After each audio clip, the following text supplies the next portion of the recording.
So I came to Scale Hobbies today and we were taught how to paint miniatures. And he explained everything from the scratch, like how to make base coats, how to make highlights, how to make shadows and everything.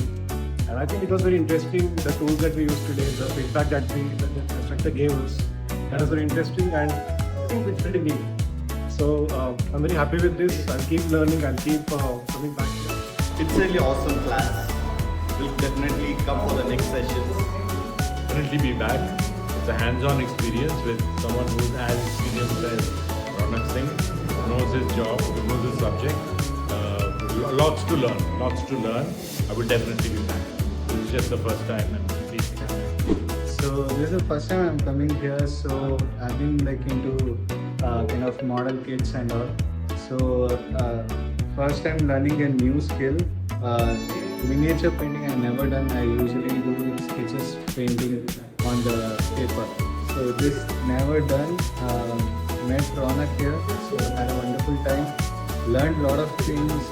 The highlights, base coat, middle coat, everything. Hi, today I attended a workshop. It was really a great thing. I learned highlighting, brightening and shading.